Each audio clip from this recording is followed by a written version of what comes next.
परवाच मी कोल्हापूरला गेलो होतो अंबोलीच्या परिसरामध्ये वसंतदादा शुगर इन्स्टिट्यूट आता पवारसाहेब त्याचे अध्यक्ष आहेत त्याच्यात आधी वसंतदादा होते आम्ही तिथं ट्रस्टी आहोत तिथं संशोधन केलं जातं 8005 1212 8632 265 10001 अशा अनेक प्रकारच्या व्हरायट्या काढलेल्या आहेत कुठली व्हरायटी तुमच्या मातीला तुमच्या शेतीला तुमच्या परिसराला काळवटीमध्ये वेगळी व्हरायटी आहे चोपडामध्ये वेगळी व्हरायटी आहे मुरबाणी राधात वेगळी व्हरायटी आहे काही पाण्याला दम काढणारी आहे काही पाण्याला दम न काढणारी आहे हे सगळं आता सायन्स पुढे आलंय अहो आता आपल्याला त्या रस्त्याने गेल्याशिवाय गत्यंतर नाही आम्ही बहुतेक ठिकाणी आता त्या एआयचा वापर करतोय आत्ताच येताना विमानामध्ये तो उमेश पाटील मला दाखवत होता काही पक्षाच्या करता काही गोष्टी करायच्या त्यांनी एआयला सांगितलं लगेच त्याच्याकडे लिस्ट आली की या गोष्टी केल्या पाहिजे आणि की नाही आज जग फार पुढे गेलंय आपण उगीच भांडत बसतो काही जण रोज सकाळी कुणाची तरी उडी काढत बसतात त्याचं काय झालं त्याचं काय झालं आज अजित पवार काय बोलला राम शिंदेचं काय झालं त्या रोहित पवाराचं काय झालं आणि राव ह्यावेळेस उद्धव ठाकरे साहेब आज का बोलले राज ठाकरेकडे कशाला गेले एकनाथ शिंदे लोक तिथं जेवली अरे काय तुम्हाला करायचंय आधी तुमचं बघा ना तिच्या आयला रानातलं गाजर गवत निघता आणि दुनियाच्या गप्पा मारताय बरोबर नाहीये ते मी सांगतो ऊसाचं तसं फळबागांना पण आहे ते सगळ्या पिकाला आहे जी तुमची पिकं आहे कांद्याला सगळ्याला ते आम्ही वापरणार आहे आणि एकदा माझ्या शेतकऱ्याला लक्षात आलं त्याने शेजारचं जरी बघितलं अण्णासाहेब शेलारांच्या शेतावर की दुसरा लगेच ते आत्मसात करण्याचा प्रयत्न करतो आणि हे करावं लागेल कारण ऊसाची कारखानदारी वाढली आहे कारखाने 100 दिवसावर आले ऊस जास्त असल्याशिवाय भाव मिळणार नाही आजही काही कारखाने 3,500 रुपये भाव देत आहेत आणि काही कारखाने 2500 रुपये भाव देत आहेत काही तर कारखाने सुरुवातीला 2-3 महिने भाव देत आहेत आणि शेवटचे 2 महिने भावच देत नाही बरा तिथं ऊस घातला तिथं घालायला काय झालं तो रोग आला होता अंबारिकाला त्याच्या कसं आहे अंबारिकाला घातलं तर मी तिथं लोकांना जाब विचारू शकतो ना की माझ्या माणसाला फसवायचं नाही कर्ज काढावं लागलं तरी चालेल पण काटा शेतकऱ्याचा योग्य झाला पाहिजे चोख झाला पाहिजे आणि ठरलेलं बिल हे शेतकऱ्याला मिळालं पाहिजे शेवटी कारखाने तशा पद्धतीचे चालवायचे असतात आज काय नगर जिल्ह्यातली कारखान्यांची अवस्था मी नावं घेत नाही नाहीतर लगेच उद्या मला फोन येतील दादा जामखेडच्या भाषणात आमचे कशाला काढलं अरे तू उद्योग केले म्हणून काढलं आज त्यांचे कारखाने जर चांगले असते तर मी कशाला काढलं असतं पण आज काही जिल्हा बँकांची जरा बारकाईने माहिती घ्या काही साखर कारखान्यांची माहिती घ्या काही संस्था मार्केट कमिट्या दूध संघ खरेदी विक्री संघ तुम्हाला सगळ्यांना बारामती अशी तशी झाली नाही त्यानं मग अशी सांगितलं 6 वाजता मी सकाळी कामाला लागतो निम्मी आरती बारामती झोपेत असताना आणि तिथं दिवसभर काम करतो तेव्हा ती बारामती झाली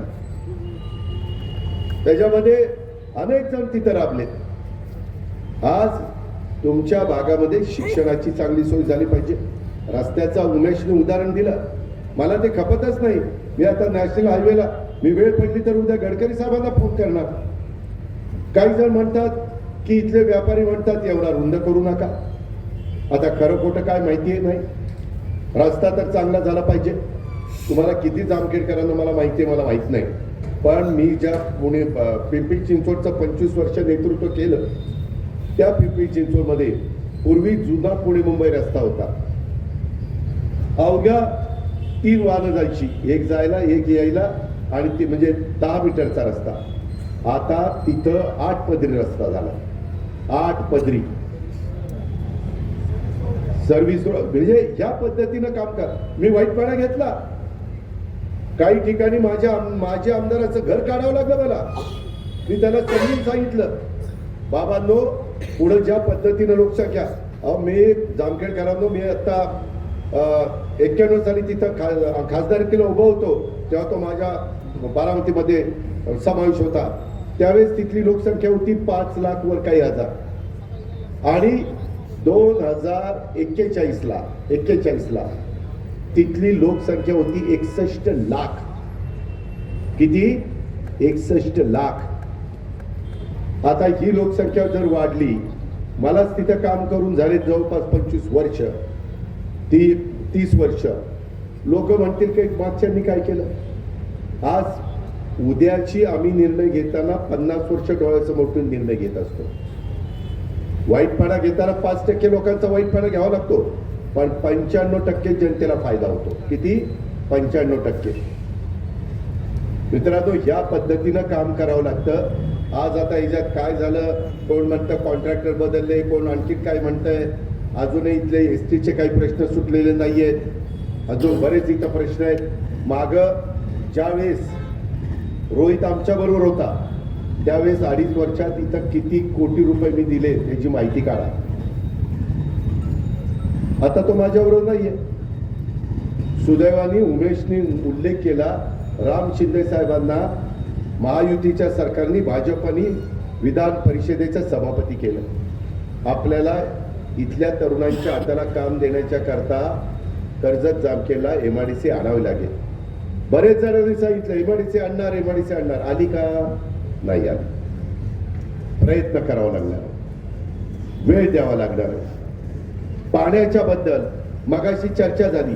आज आम्ही मराठवाड्यामध्ये पलीकडे पश्चिमेकडे पडणारं पाणी आम्ही खाली आणतोय. त्याचा उल्लेख मी बजेटमध्ये त्या ठिकाणी स्पीचमध्ये केला. आपल्याला मराठवाड्यात जायकवाडी असेल, येलदरी असेल, सिद्धेश्वर असेल, माजलगाव असेल, तेरणा असेल, तिथलं मांजरा असेल, ह्या धरणामध्ये पाणी जास्तीचं आणावं लागेल. तशा प्रकारची व्यवस्था आम्ही त्या ठिकाणी करतो. इकडचं पाणी मोठ्या प्रमाणावर पंचगंगेचं, कृष्णेचं, कोयनेचं वाहून जातं. ते पाणी बोगदा काढून आपल्याला इकडच्या भागामध्ये आणावं लागेल आणि उजनीत सोडावं लागेल. कुणाला वाटलं होतं का उजनीचं भीमा खोऱ्यातलं पाणी सीना खोऱ्यात येईल? वाटलं होतं का? बोगद्याने आलं की नाही? मगाशी पण मांडर साहेबांनी कोणीतरी बोगद्याचा उल्लेख केला. आता तंत्रज्ञान फार पुढे गेलंय. आजच जम्मू काश्मीरमध्ये सगळ्यात मोठा देशातला बोगदा तिथं तयार झालेला आहे, रेल्वेचा सगळ्यात मोठा. आता आम्ही पुणे मुंबई रस्ता तिथे एक बोगदा करतोय. अर्धा तास तुमचा वेळ वाचणार आहे. घाटच नाहीये. सिंहगड इन्स्टिट्यूट मध्ये आज शिरायचे बोगद्यात आणि थेट खाली खोपोलीवर निघायचं. घाट नाही, कुठेही त्रास नाही. जग असं चाललेलं आहे. आणि त्या रस्त्याने आम्ही देवेंद्रजी एकनाथराव आपल्या राज्याला पुढे नेण्याचा प्रयत्न करतोय.